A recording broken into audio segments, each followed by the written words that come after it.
Ngayon po ay namili po kami ng mga recipe para po sa sopas. Special sopas. Hihihi. Ingredients po pala, sorry po, pasensya na po kayo.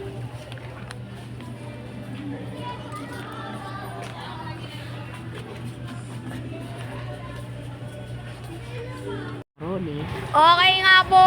Ito na po, pinapakuluan po macaroni. Iniiwa-iwa na po mga sausage sa maliliit na pieces. Siyempre po para para marami. Kasi pag nilagay mo lahat yan, tol, hindi yan marami, kunti lang yan. Parang dalawang tao lang makakain yan. So next recipe, panoorin na lang guys, tas next na tayo. Ayan na nga po.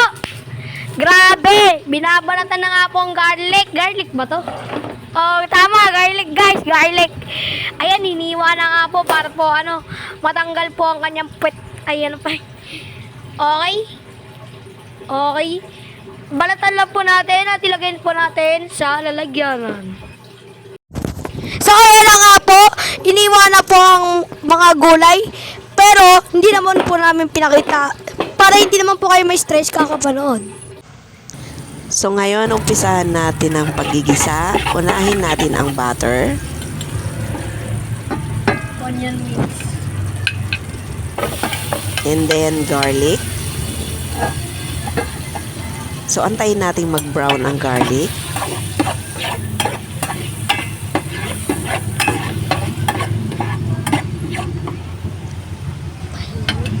So pag iniisip na natin na okay na yung garlic, ilagay na natin ang onion.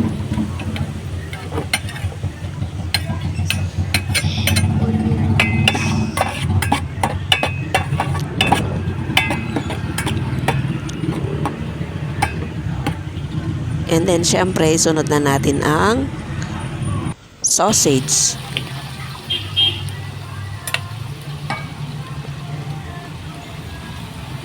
Ayan.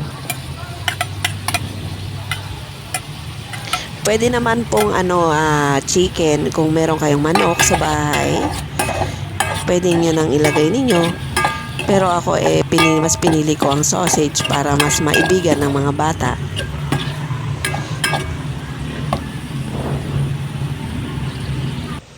Minsan naman nagluluto ako, nalagay ko chicken. And then, isunod na natin ang carrots.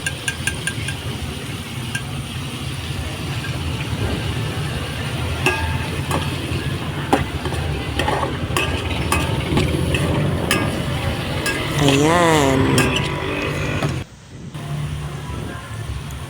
And then, sunod na natin ang Baguio beans. Sa totoo lang ako, vegetarian ako eh. Gusto ko yung mas maraming gulay. Sarap. Naaamoy ko na. And then, macaroni. Of course. So, lagyan natin ng tubig. 3 basong tubig.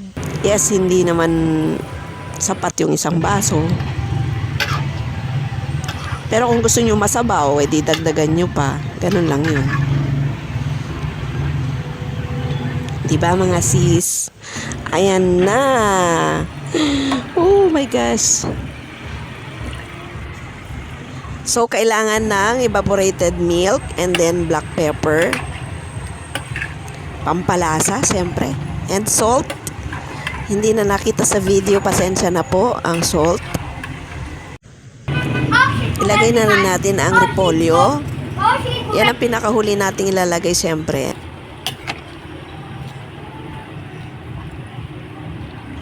Wow, ang sarap ng luto ni Mama.